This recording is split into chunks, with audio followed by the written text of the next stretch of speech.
Very good evening to all of you. As you guys already know that we are posting so many videos from 25th of August onwards related to group discussion, group exercise, descriptive portion, essay, Presi, comprehension as well as prelims and mains English and interview. It will be very helpful because at the end there are lots of topic collected in a videos. It will help you related for upcoming exam, mains and prelims. Okay, there are today first candidate. Therefore, four candidates are there. First is Manish, then second is Sindhu, third one is Anuja and fourth is Poonam. अब बच्चों का voice होगा. English Hindi matter नहीं करता. मैं पहले बता रहा हूँ, कंक्लूड केवल जैसे मैं देख के केवल रीड कर दिया इंग्लिश में, मुझे वो अच्छा नहीं लगता. आप अगर बोल रहे हैं इंग्लिश हिंदी, आपको लास्ट में कंक्लूड करना होगा. Manish. Good evening, all of you. Myself Manish. Today I am discussing the topic given to me about regional response to the US tariffs by Indian government. This topic is about the tariff imposed by the US, the 50% tariff imposed by the US to India. In this topic, we basically discuss about how India responded calmly and sensibly to the tariff. The government of India so far handled the issue with maturity, despite provocative statement from the US officials. Like they have mentioned India, they told India like उनने जैसे जो US officials थे उनने India को mark किया है. Like जो क्या बोलते हैं, रशिया और यूक्रेन का वॉर था, तो वॉर हुआ था, उसको इंडिया पे उन्होंने ब्लेम डाल के बोला है कि Modi's war, that was Modi's war. But India इन सब चीज़ों को असाइड करके स्टक है अपनी कंसिस्टेंट पोजीशन में. Moreover, instead of flashy announcement, India government ने फोकस किया प्रैक्टिकल अप्रोच में, such as liquidity, addressing liquidity for exporters. जो एक्सपोर्टर्स हैं उनको लिक्विडिटी प्रोवाइड करने के लिए, and solutions prepared for industries for their upliftment. ठीक है. और जो इम्पोज किया था टैरिफ यूएसए ने, उससे इंडिया पे सेक्टोरल इम्पैक्ट तो है, बट उतना ज़्यादा नहीं है, लिमिटेड है. और इसमें और कई सारे जो हमारे एक्सपोर्ट है वो अनअफेक्टेड भी हैं इस टैरिफ से. लेकिन at the same time India उसको जो टैरिफ है उसको बैकलैश में नहीं लेके उसके खिलाफ काम कर रही है. डोमेस्टिक अपलिफ्टमेंट के लिए डोमेस्टिक डिमांड बढ़ा रही है, डिपेंडेंस दूर कर रही है, खुद सेल्फ डिपेंडेंट हो रही है अपने पे. तुम्हारा टाइम हो गया, अब कंक्लूड करना. थोड़ा गला ठीक नहीं है और थोड़ा और कॉन्फिडेंट आएगा बोलते बोलते. आज पहला दिन है, बट कर लेगा, नो इशू. और language is not a barrier. Conclude करो, टाइम हो गया तुम्हारा. और इसमें यही है कि जो इंडिया का बैलेंस अप्रोच है इस इशू को सॉल्व करने में, वो दिखाता है कि इंडिया का स्टेबिलिटी अभी वर्ल्ड स्टेज में कितना है. ठीक है. मनीष का मैंने रिव्यू दे दिया, स्टार्ट किया है उसने, हो जाएगा. पुलूरी, तुम स्टार्ट करने के पहले तुम्हारा रिव्यू ये है कि तुम स्लो बोलना, बस. Rest is good. My topic is start. Yes, very good evening to all of you. So my topic is about we all know in an unstable world, energy sovereignty is a new oil. So it is the article mentioned in the editorial series on Saturday. So the major issue of this speaks about the steps to. Guys, I am just interrupting for a second. Guys, उसका topic सुना आप लोगों ने? उसने क्या बोला? आगे चल के वॉर का काम करने वाला है, बहुत रिलेवेंट एनर्जी कंजर्वेशन की बात करी उसने. पुलूरी, एकदम स्लोली एक बार टॉपिक रिपीट करो सबको. A topic is very relevant. Topic repeat करो एक बार. Yes. In an unstable world, energy sovereignty is a new oil. समझ में आ रहा है? न्यू ऑयल का मतलब क्या? आजकल अभी रशिया, इंडिया, यूक्रेन सबके लिए ये हो रहा है. आगे चल करके अगर वॉर होगा, वॉर हो रहा है तो आजकल ऑयल के चलते ही वॉर हो रहा है. तो अगर कौन कितना एनर्जी सेव कर पाएगा, ये बहुत मैटर करता है. Okay, sorry, continue. Yes, so this issue speaks about the steps to ensure energy sovereignty firstly. So I want to begin it with the context first. So the context of this is India imports 85% of crude oil and more than that is 50% of natural gas. It is a major strategic vulnerability. So some global conflicts that are happening around the world, like Russia-Ukraine war, Red Sea disruptions, Middle East flashpoints, so and so on. There are some issues are going on around the world, so they are exposed to this instability of global supply chains. Energy security is also no longer just like a economic issue, but it also a national security cause. So here, if we observe a few lights about India's current energy scenario. Firstly, Russia is a major supplier to India. Since 2022, Russia accounts for 35 to 40% of India's crude oil exports. And secondly, the total trade of oil and natural gas is $170 billion, which is 25% of total imports. But here, India is facing some challenges as well. Like India is facing the trade deficit and rupee pressure, and also over dependence on few suppliers. Like India is over dependence on few nations, no, and that is the major cause for this also. So I want to mention a couple of historical flashlights here about the energy supply.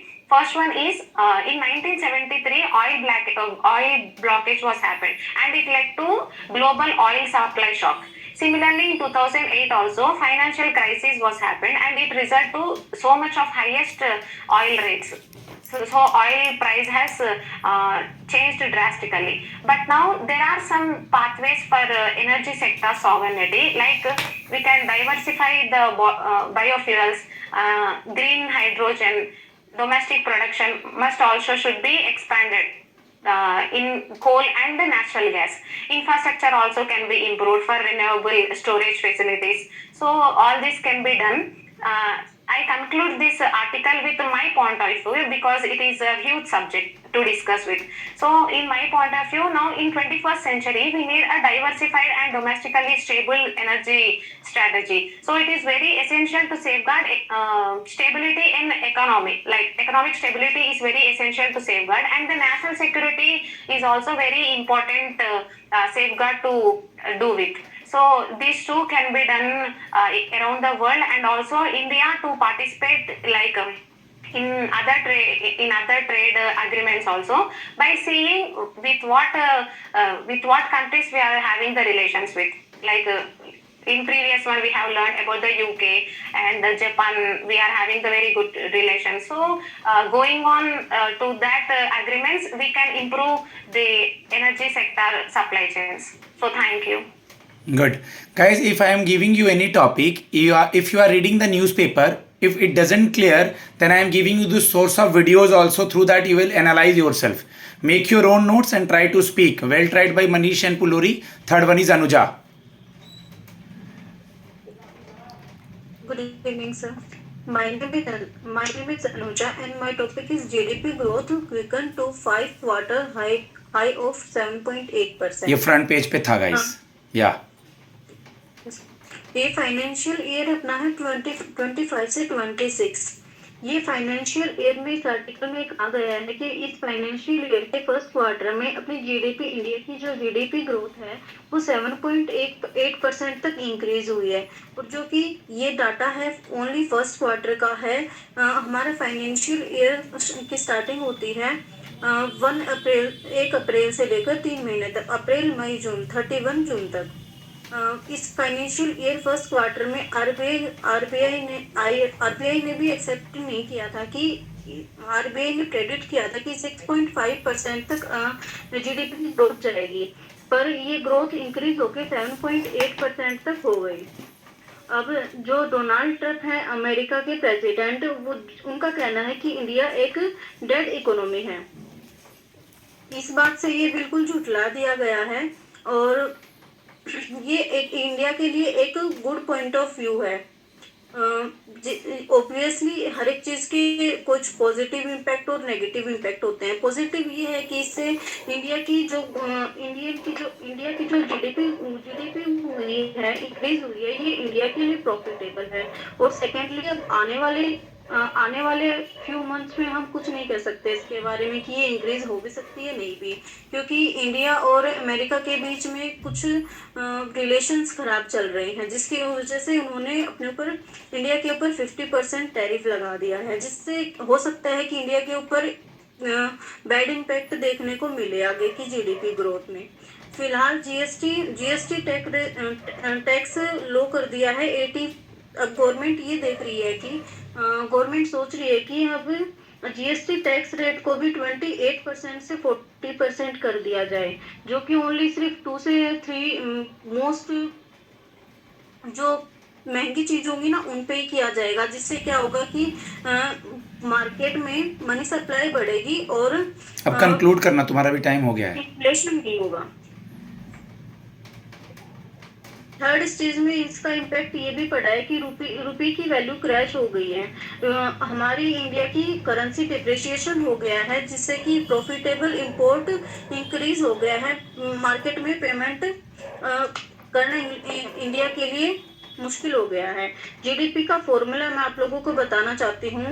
एक country की GDP growth का formula है उसकी consumption plus में investment plus में government के द्वारा किया गया एक्सपेंसेस और प्लस में नेट एक्सपोर्ट माइनस में net import. In short, we will explain the GDP formula is C plus G plus I X minus M. C plus G Yes, sir. plus I, export minus import, and the definition of GDP is the production of goods and services within the domestic territory of a nation within the financial year. Okay, ये हो गया GDP, और gross national product में GNP अलग हो गया। Okay, GDP gross domestic product, India के अंदर अंदर ही ग्रॉस नेशनल प्रोडक्ट जो एनआरआई वगैरह कमा के लाएंगे ना उसको ऐड करेंगे, और जो बाहर के फॉरेन नेशनल इंडिया में रह रहे हैं वो यहाँ से जो कमा के ले जाएंगे उसको सब्ट्रैक्ट करेंगे। It's a difference between GDP and GNP. मैंने बच्चे की तरह बता दिया। Clear to everyone? अनुजा, तुम्हारा टॉपिक हो गया, कुछ और बोलना है?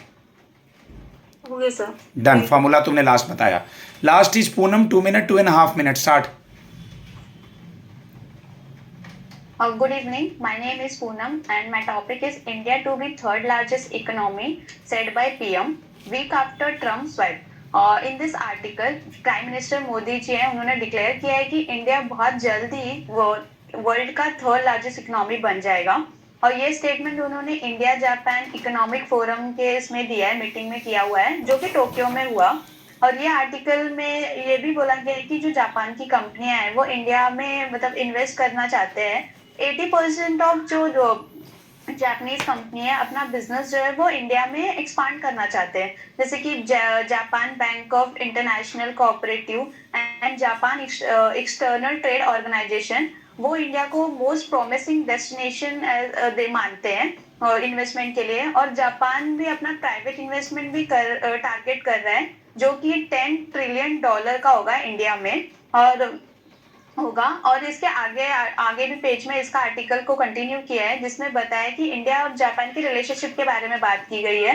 बताया गया है कि कैसे मतलब जो जापान के जो पीएम है शिगेरू इसुबा एंड जो अपने इंडिया के प्राइम मिनिस्टर हैं मोदी जी, वो डिफेंस और इकोनॉमिक और भी जैसे टॉपिक हैं उन पे बात कर रहे हैं, और कई न्यू इनिशिएटिव्स पे भी काम कर रहे हैं, जैसे कि इंडिया जापान एआई इनिशिएटिव है, इकोनॉमिक सिक्योरिटी इनिशिएटिव्स है।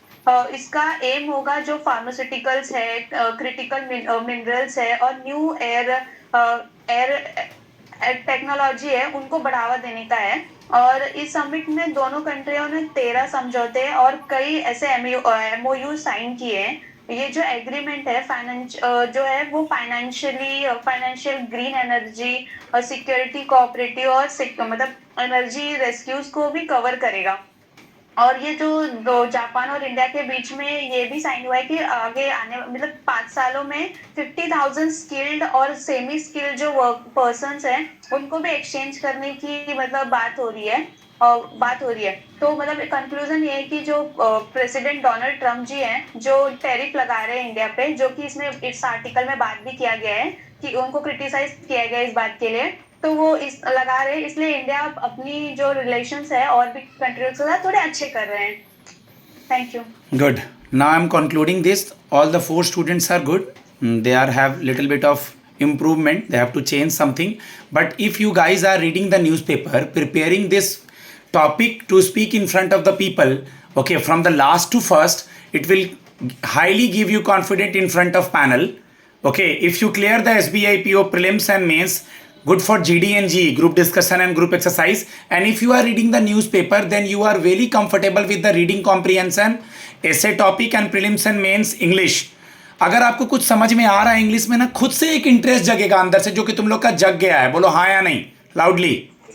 Yes, sir. तुम लोग को लग रहा होगा कि या इन्वायरमेंट से रिलेटेड है, इंटरनेशनल इशू से रिलेटेड है, हेमा, आदर्श, मनीष, स्पोर्ट्स से रिलेटेड है, इकोनॉमी से रिलेटेड है, आर्टिफिशियल इंटेलिजेंस से रिलेटेड है, गेमिंग वाला जो इशू पे बंद हुआ है ऑनलाइन गेमिंग, उस पर आरसी आ सकता है. तो ये बहुत हेल्प करेगा. Okay, I am going to conclude this. My number is 7503235358 if you are interested for prelims, mains and interview in Super 50 Gurukul. धन्यवाद.